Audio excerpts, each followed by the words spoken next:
Hari ini saudara, umat Kristiani merayakan Paskah seperti di GPIB Immanuel Gambir, Jakarta Pusat. Sebanyak 700 jemaat menghadiri ibadah perayaan Fajar Paskah. Minggu dini hari, jemaat mengikuti ibadah perayaan Fajar Paskah. Tak hanya masyarakat sekitar, beberapa jemaat yang hadir juga berasal di sejumlah wilayah sekitar Jabodetabek. Ibadah perayaan Paskah sengaja digelar di luar bangunan gereja agar dapat menampung 700 orang jemaat yang hadir. Selain lantunan pujian dalam perayaan Paskah ini, jemaat juga akan menggelar aksi teatrikal yang merefleksikan pesan dan renungan Paskah tahun ini.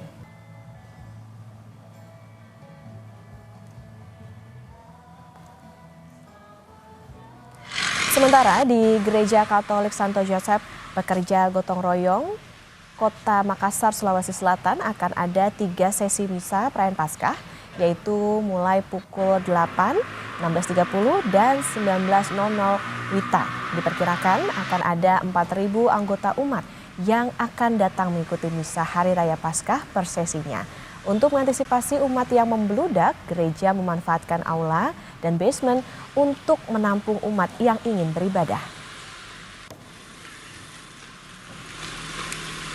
Informasi terkini terkait ibadah perayaan Paskah, kita akan sapa jurnalis Kompas TV di Makassar, Sulawesi Selatan.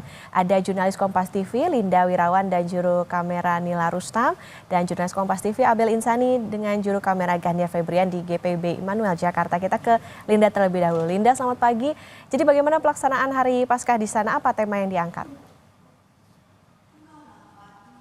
Baik, selamat pagi Okta dan juga saudara. Untuk pelaksanaan Hari Raya Paskah di Kota Makassar, tentunya umat Katolik berdatangan ke gereja-gereja Katolik. Salah satunya di tempat saya melaporkan saat ini, yakni di Gereja Santo Yosef Pekerja Gotong-Gotong, Kota Makassar, Sulawesi Selatan. Hingga saat ini pelaksanaan misa ibadah Hari Raya Paskah masih sementara berlangsung, dan dari pantauan kami terpantau berlangsung dengan sangat tenang, hikmat dan juga khusyuk saudara.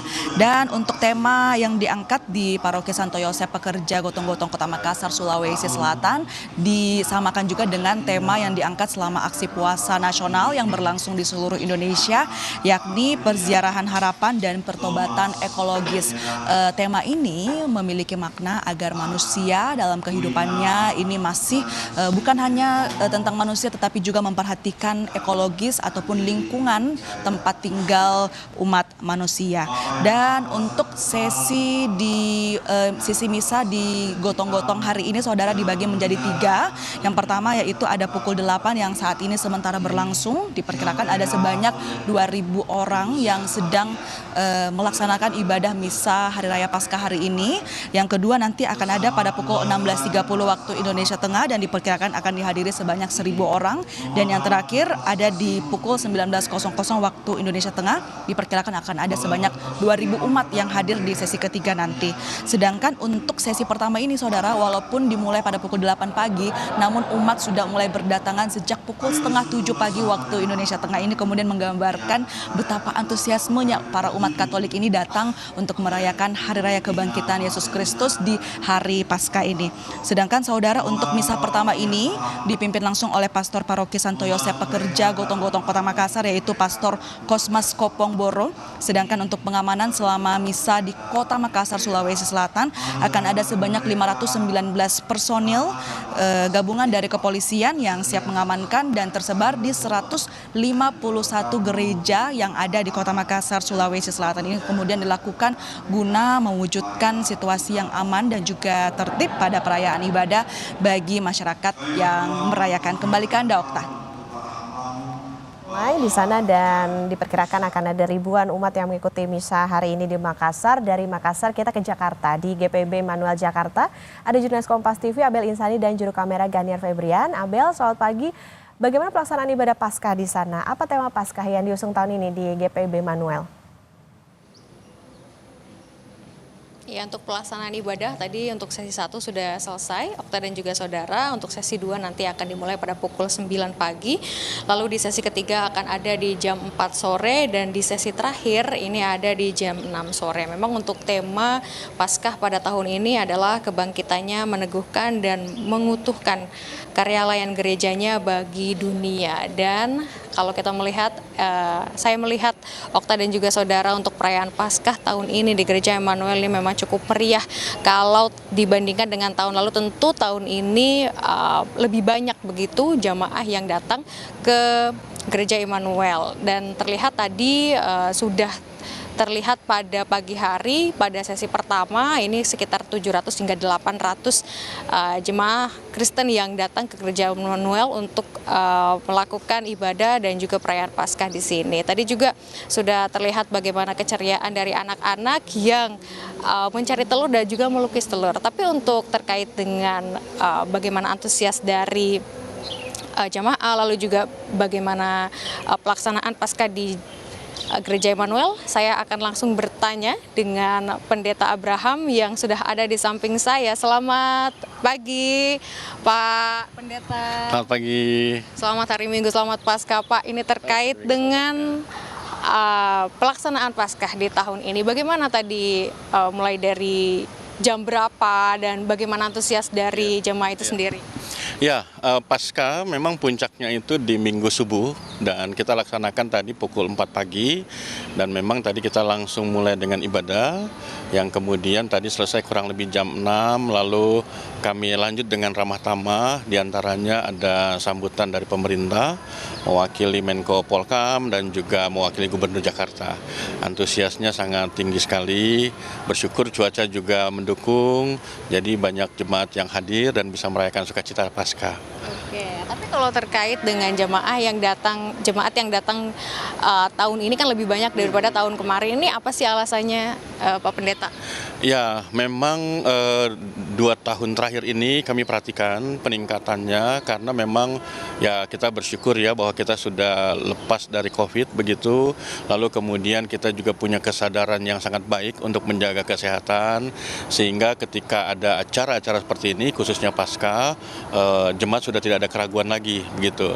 Walaupun di awal-awal ibadah selalu kami ingatkan bahwa protokol kesehatan itu menjadi tanggung jawab kita bersama begitu. Jadi ya mereka sangat senang gitu ya dengan situasi yang sekarang ini gitu. Oke, baik, kalau di Gereja Emmanuel ini juga kan setiap tahunnya menyelenggarakan Paskah di outdoor gitu ya, atau di luar gereja. Ini apa alasannya? Apakah memang karena di dalam tidak muat karena memang jemaatnya banyak yang datang atau seperti apa? Iya, memang tradisi gereja ya kalau Paskah itu biasanya dilaksanakan di luar halaman atau outdoor begitu. Walaupun dalam kondisi tertentu bisa juga dilaksanakan di dalam gitu. Nah, jadi ketika dilaksanakan di luar tentunya mau menghayati peristiwa yang terjadi 2000 tahun yang lalu ketika murid-murid datang ke kubur Yesus dan melihat kubur itu kosong gitu. Jadi ada pemaknaan di sana gitu. Karenanya di acara perayaan dan ibadah ini biasanya itu diisi dengan berbagai bentuk kreativitas yang tujuannya membuat pesan itu menjadi tersampaikan. Seperti tadi pagi ada refleksi drama Paskah begitu ya. Kita bawa kembali cerita Injil itu sehingga mereka juga lihat lagi itu pemeran dengan pakaian tentara Romawi dan lain sebagainya, itu menambah suasana itu. Artinya memang untuk momen-momen pada saat Yesus Kristus disalib dan juga sebagainya ini diingatkan lagi kepada para jemaat. Betul. Seperti yang kita lihat di belakang ini ya, ini wilayah yang kita pakai tadi ada dekorasi, ada 3 salib, kemudian ada seperti gunung atau bukit gitu ya, mengingatkan kembali kepada Bukit Tengkorak gitu ya, atau Golgota. Dan ini menjadi pesan yang secara visual, karena kan saat ini kan kita harus menyampaikan pesan secara maksimal kan, termasuk juga soal visual gitu. Makanya dilakukan di outdoor, jadi jemaat juga merasakan suasana, juga ditambah lagi dengan berbagai alat-alat sasaran lainnya gitu. Oke, baik. Tapi kalau kita melihat untuk rangkaian hari suci menyambut Paskah ini kan juga banyak ya, Pak Pendeta. Ini seperti apa di Gereja Emmanuel? Ya, jadi kami itu GPIB secara khusus memaknai hari Rabu sebelum Jumat Agung, walaupun itu tidak masuk dalam rangkaian Trihari Suci, kami sebagai sebagai gereja menyatakan itu sebagai hari doa. Jadi kami ada ibadah khusus yang memang lebih fokusnya kepada membawa banyak doa, termasuk untuk bangsa dan negara. Lalu hari Kamisnya, itu yang masuk dalam lingkaran Trisuci, hari Kamis putih, kami juga lakukan ibadah bersama. Lalu kemudian Jumat Agung, kemarin kami lakukan dalam 4 sesi, ada perjamuan kudus. Kemudian hari Sabtu Sunyi atau Sabtu Teduh, kami lakukan di area sini dengan doa metode labyrinth prayer begitu, doa dengan pola dan ada keheningan dan sebagainya, memaknai itu semua gitu sampai puncaknya tadi pagi. Oke, puncaknya di hari Paskah Ya. ini, dan memang semua hari-hari rangkaian dari menyambut hari Paskah ini memang seluruhnya ada maknanya dan juga cerita yang pernah ada gitu ya. Betul. Jadi memang kita punya tanggung jawab ya untuk membawa kembali untuk pemahaman yang mendasar tentang makna penderitaan, kematian, dan kebangkitan. Dan dengan mengisi dengan ibadah-ibadah seperti itu, umat baik secara bersama maupun secara pribadi semakin ditingkatkan spiritualitasnya seperti itu. Oke, baik, terima kasih Pak Pendeta Terima kasih. atas waktunya Ya, bersama terima Kompas kasih. TV. Sekali Ya. lagi selamat hari Minggu, Ya. selamat Paskah. Ya, Paskah ya. Ya, Okta dan juga saudara, itu tadi bagaimana antusiasme dari masyarakat ataupun jemaat yang datang ke Gereja Immanuel untuk merayakan Hari Paskah beserta dengan beberapa rangkaian hari untuk menyambut Hari Paskah. Setiap hari dari mulai hari Rabu, Kamis, dan juga Jumat Agung ini memang memiliki makna-makna tersendiri bagi jemaat Kristiani. Kembali ke Anda. Baik, ada perayaan di Gereja Immanuel Jakarta yang memang tadi menariknya adalah anak-anak juga ada aktivitas mencari telur. Terima kasih jurnalis Kompas TV Abel Insani dan juru kamera Ganel Febrian dari GPIB Immanuel Jakarta. Sebelumnya ada Linda Wirawan dan juru kamera Nila Rustam melaporkan dari Gereja Santo Yosep Gotong-Gotong Makassar, Sulawesi Selatan. Selamat bertugas kembali rekan-rekan.